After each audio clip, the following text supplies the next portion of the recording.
Olá pessoal, eu sou João Arinaldo, nós estamos no canal Teologia Reflexiva e História, onde hoje faremos uma abordagem no Evangelho de Mateus e também em 1 Coríntios capítulo 15. E nessa abordagem nós leremos aqui, nas narrativas bíblicas, Jesus falando e Paulo falando. Então precisamos saber quem está falando, para quem está falando e por que está falando. E qual determinado tempo para os seus acontecimentos. É para um tempo futuro, no ano 2025, para uma chamada igreja, seja ela evangélica ou católica, ou todos os crentes nessa volta de Jesus, que estão esperando Jesus, ou é algo determinado para o tempo do escritor da narrativa e dos personagens que estão ali falando. Então nós vamos começar primeiro com a abordagem de Mateus 26, do 62 ao 64, que diz assim: Levantando-se o sumo sacerdote, disse-lhe: Não respondes coisa alguma ao que estes depõem contra ti? E Jesus, porém, guardava silêncio. E insistindo o sumo sacerdote, disse-lhe: Conjuro-te pelo Deus vivo, que nos digas se tu és o Cristo, o Filho de Deus. Disse-lhes Jesus: Tu o disseste. Digo-vos, porém, que vereis em breve o Filho do Homem assentado à direita do Todo-Poderoso e vindo sobre as nuvens do céu. O sumo sacerdote Caifás faz uma pergunta para Jesus.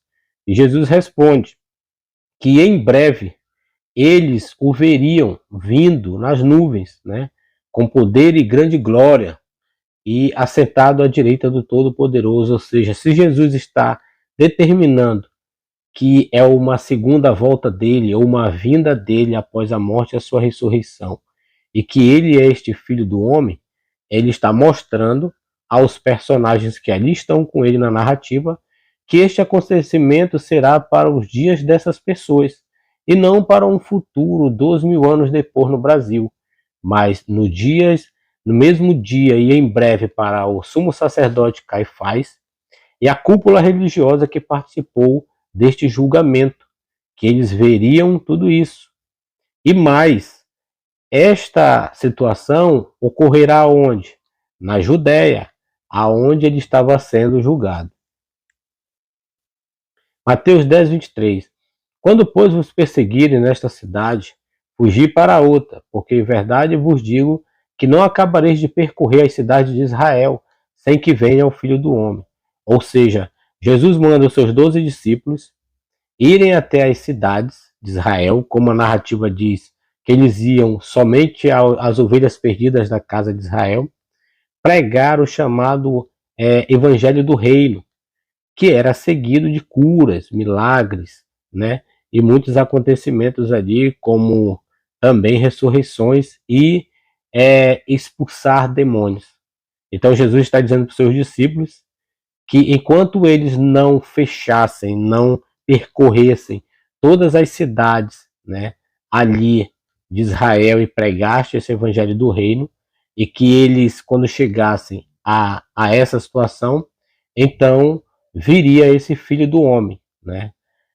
Aqui Jesus fala na terceira pessoa, mas vamos dizer que ele está falando dele mesmo, ou seja, um evento, um acontecimento somente para aquelas pessoas daquela época, para os judeus daquela época, e não para uma determinada igreja ou cristãos no século 21. Mateus 16, do 26 ao 28. Pois que aproveita o homem ganhar o mundo inteiro, se perder a sua alma? Ou que dará o homem em recompensa da sua alma? Porque o Filho do Homem virá na glória de seu Pai com os seus anjos, e então dará a cada um segundo as suas obras. Em verdade vos digo que há alguns que há dos que aqui estão, que não provarão a morte até que vejam vir o Filho do Homem no seu reino. Ou seja, Jesus está dizendo que pessoas que estão ali com ele, que estavam ouvindo ele, que caminhavam com ele, estariam vivas e presenciariam este evento. Eles veriam este Filho do Homem vir na glória de seu Pai.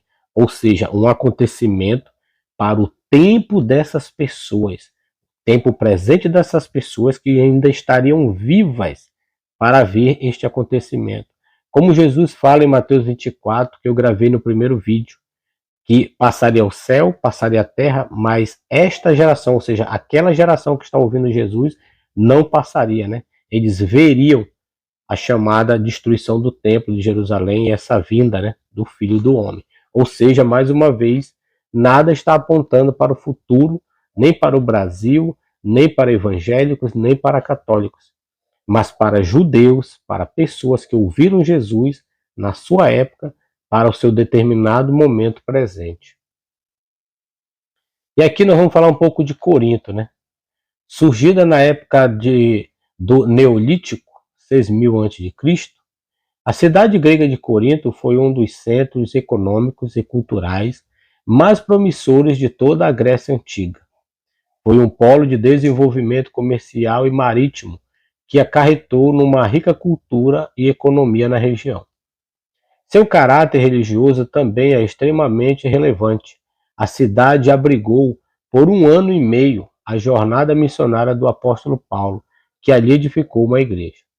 Corinto também ficou conhecida por sediar os Jogos Istímicos, né? Além de dar nomes a uma Batalha de Corinto, que aconteceu anos depois, em 146 a.C., e culminou na destruição da cidade-estado grega, reconstruída em 46 a.C. por Júlio César. Atualmente é a segunda maior cidade da região do Peloponeso, com vários espaços de interesse para turistas e seus 58 mil habitantes. Aqui é um pouco da Corinto, né, antiga, da época de Jesus, né, que foi destruída por catástrofes naturais, e aí foram reconstruída uma outra Corinto que nós conhecemos hoje. Agora falando de 1 Coríntios capítulo 15, o versículo 3 ao 5 diz assim: porque primeiramente vos entreguei o que também recebi, que Cristo morreu pelos nossos pecados, segundo as Escrituras, e que foi sepultado e que ressuscitou ao terceiro dia, segundo as Escrituras, e que foi visto por Cefas e depois pelos 12. Nós temos um grande problema aqui no versículo 3 e 4, porque não existe nenhuma escritura, né, daquilo que nós temos canonizado, que nós chamamos de Bíblia, isso que Paulo está mencionando. No Antigo Testamento não existe isso daí que ele está mencionando. E lembrando que quando Paulo está retratando essa situação, o que nós chamamos de Novo Testamento ainda não existia. Não existia essa lista de 27 livros como nós conhecemos hoje. E outra coisa, no versículo 5, parece que Paulo ele desconhece a morte de Judas, né? Então ele fala de Cefas ali, se referindo a Pedro, e mais 12 discípulos. Ou seja, ele desconhece que Judas foi morto, né? Ou se matou. Porque nós temos 3 narrativas diferentes a respeito da morte de Judas. Ora, se prega que Cristo ressuscitou dos mortos, como dizem algum dentre vós, que não há ressurreição de mortos, e se não há ressurreição de mortos, também Cristo não ressuscitou. E se Cristo não ressuscitou, logo é vã a nossa pregação e também é vã a nossa fé. Ou seja, existem pessoas na comunidade que não acreditam nessa determinada ressurreição. Por quê? Porque eles não viam pessoas sendo ressuscitadas na sua época.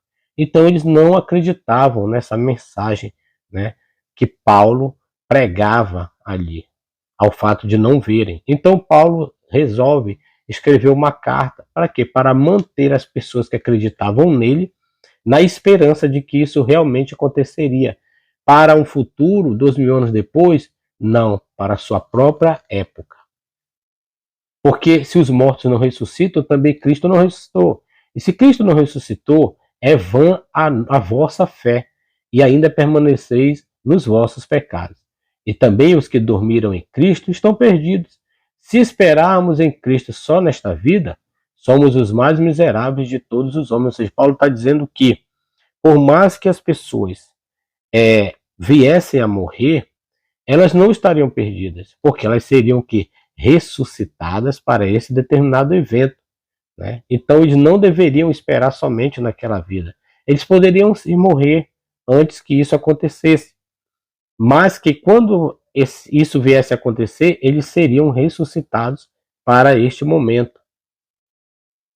E agora digo isto, irmãos, que carne e sangue não podem herdar o reino de Deus, nem a corrupção herdar a incorrupção. Eis aqui vos digo um mistério. Na verdade, nem todos dormiremos, mas todos seremos transformados. No momento, no abrir e fechar de olhos, ante a última trombeta. Porque a trombeta soará, e os mortos ressuscitarão incorruptíveis, e nós seremos transformados. Ou seja, Paulo está dizendo que a trombeta vai soar, e as pessoas irão ressuscitar, e eles, segundo Paulo, que está se colocando na narrativa, porque ele usa o pronome pessoal nós, ou seja, nós, ele está se colocando naquele momento, naquele evento que está sendo apontado para o seu determinado presente e não para um futuro 2000 anos depois, porque ele se coloca como os demais que vão participar deste evento, vivo ou morto. Mas no caso dele, como ele fala em 1 Tessalonicenses, que ele diz assim, nós que estivermos vivos, ele se coloca justamente para que esse acontecimento seja para a sua época, para uma determinada comunidade chamada Corinto, ali do século II, século I, né, da Era Comum. E Paulo se coloca nesse evento, ou seja, nem Paulo nem Jesus descreve uma vinda de Jesus, uma ressurreição dos mortos para o ano 2025, para o século XXI, para o Brasil, para a igreja evangélica ou católica ou cristãos que seja da nossa época. Eles não tinham essa visão. A visão deles era para o seu determinado momento, para aquela localidade aonde a escrita está sendo desenvolvida e levada, porque as pessoas ali não tinham acesso à leitura. Elas recebiam de forma oral. Alguém que levava essa escrita de Paulo lia na comunidade para que as pessoas que tinham a esperança nessa pregação do Evangelho segundo Paulo viessem a ficar firmes nessa esperança. Mas, segundo as palavras de Jesus, ele falando da vinda do Filho do Homem, que na narrativa ou na interpretação de pessoas podem ser o próprio Jesus, ele também está mencionando para aquela época, para aquelas cidades de Israel e não para um planeta Terra 2000 anos depois. Tá bom, galera? Isso aqui é uma hermenêutica, é a forma correta de ler o texto, interpretar, aplicar e aprender, de fato, para quem, por quê e para que ele foi desenvolvido, tá bom? Se você gostou desse vídeo, deixe o seu like, se não é inscrito, inscreva-se no canal, fique conosco e até a próxima, um tchau!